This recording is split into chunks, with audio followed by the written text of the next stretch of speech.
Episode 1. Story starts in a world completely different from our world. In this world magic exists. The Dark Lord Satan wages a campaign with his 4 generals, Adramlech, Lucifer, Alciel and Malakota to conquer the multiple island continent of Isla and annex the human population under his realm of darkness.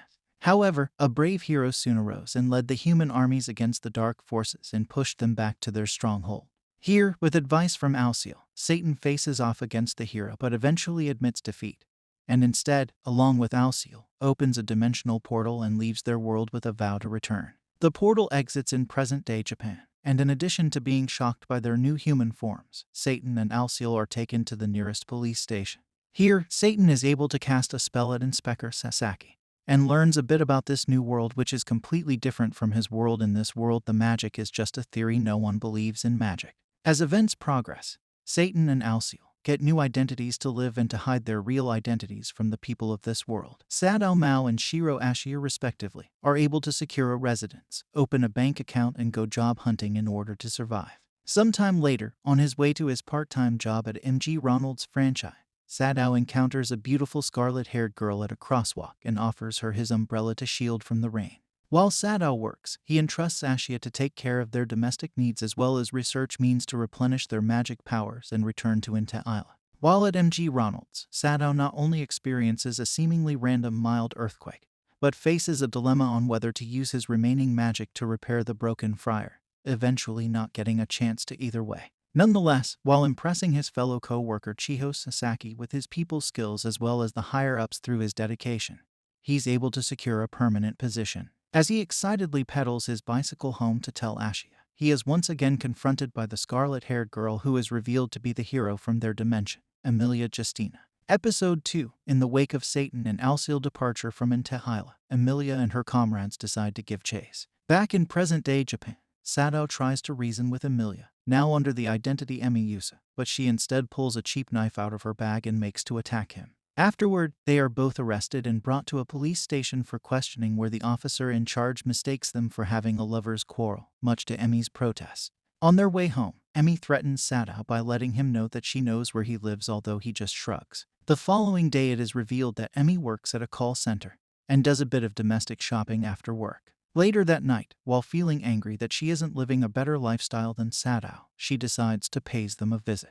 Ashia, in shock, locks her out, and while she sobs and begs them to let her in, Sadao casually explains her circumstances to him. After remarking on Sadao's pathetic lifestyle, she explains to him that she along with her priest Alba Maya were going to follow them through the portal before it disappeared, but she ended up being the only one transported.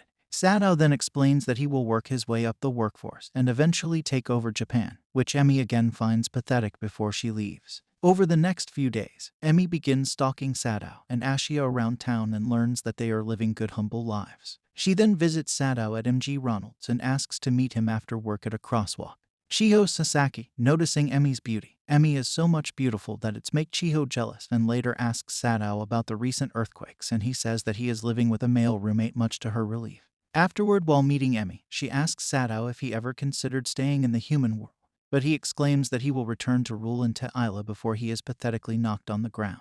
They both soon realize that they are being fired at with magic bullets from a sniper and make to escape. As Sadao realizes they may have a common enemy, he casually blames Emi before he leaves for the night. Emi, however, shows up again at his apartment, much to his suspicion of an ambush. She awkwardly asks if she could stay the night since she lives a distance away and lost her wallet while they were escaping. Sadao casually gives her sanctuary again to Ashia's shock, as Emi tearfully ponders to herself how that situation arose. That night, Sadao receives a mysterious text from Chiho warning that more earthquakes are on the way. Episode 3. The following morning, Emi leaves Sadao and Ashia pickles from the ingredients they had in the fridge as thanks. At the same time, the national news broadcasts a report mentioning the shooting that Emi and Sadao were involved in.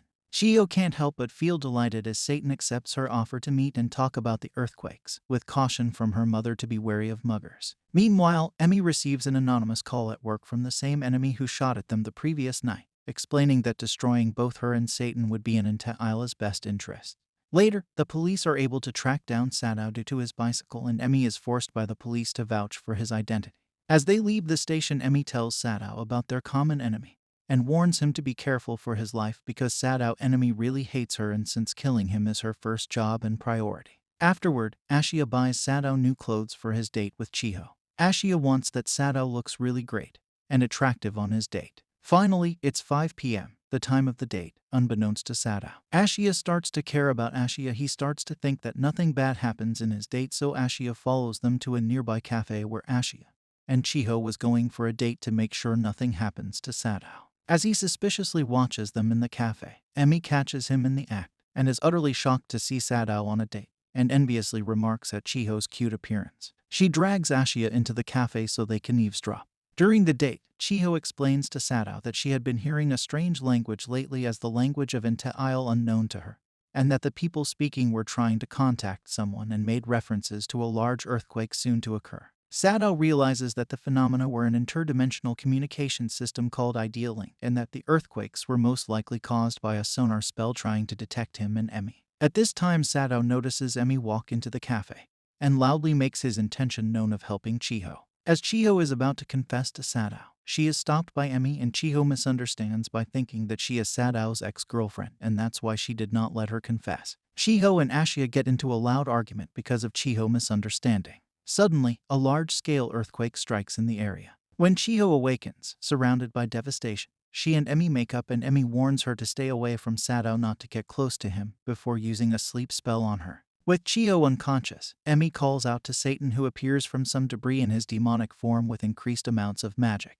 As Emi thinks that she has enough magic left to conjure a sword strong enough that will kill him, Satan tells her that he will save them. As Satan makes the debris move, Emi, in a shocking state, wonder why would Satan ever save them. Episode 4. Satan continues to use his magic to clear the whole debris and keep everyone in the mall out of harm's way, and in the aftermath, the authorities report that there were no casualties. In a flashback to Isla, a young Emilia enjoys her carefree days with her father, and they talk that the village priests will protect them from the Dark Lord's tyranny. Soon the same priests show up to take Emilia away from her father, who tells her that she is the only one who can defeat the Dark Lord, being a human-angel hybrid. Emilia laments that was the last time she ever saw her father since the Dark Lord's forces destroyed their village, killing her father in meantime. She then trains to use the Holy Sword, better half, and vows to slay the Dark Lord. Back in the present, Sadao reverts to his human form and learns that Chiho Sasaki is the daughter of Inspector Sasaki, whom he used a spell on to get information when they first arrived in Japan. Sadao relays this to Emi, explaining that Chiho must have gotten feedback from the spell, which is how she intercepted the ideal link. He further explains that the earthquake was no coincidence since it struck the exact spot they were both in, and that the enemy didn't try again when they got out of the debris because he started to regain his powers. Afterward, Emi spends the night at her co-worker, Rika Suzuki's place. Here, Rika talks about how human nature can change in the face of adversity, with people choosing to become like demons or angels. Rika turns on the national news, which reports that the series of muggings have increased, and casually teases Emi of being in a relationship with Sadao after seeing them together following the earthquake, causing her to again ponder why Sadao had saved all those people. The next day, Emi shows up at Sadao's apartment and falls down the stairs. As Ashia leaves to buy bandages, Emi grows upset at the kindness Sadao had been showing towards her, claims that it is out of character. She further bursts into tears and states that her reason for wanting to kill him is because of his tyranny over the people of Isla that lead to her father's death. As Sadao laments that back then he didn't understand people's feelings, Ashia walks in with Chiho, who misunderstands the scene and runs away with a broken heart. Just then, their landlady, Miki, comes in and advises that they go after Chiho, and makes references to the ideal link and sonar spell. At the same time, two of Emilia's comrades from Isla hurry through another portal to Japan. While tearfully admitting she had fallen in love with Sadao, Chiho bumps into a strange person who tells her he will use her envy and despair of the Dark Lord and the hero to surpass Satan. He then manifests black wings, and, as Sadao, Emi, and Ashia approach from afar, an explosion occurs and the winged person takes to the air. As Sadao, Ashia, and Emi climb the rubble, Sadao acknowledges the person, Demon General Lucifer. And that's all for today, guys. Stay tuned to get more new videos. Stay safe and keep watching.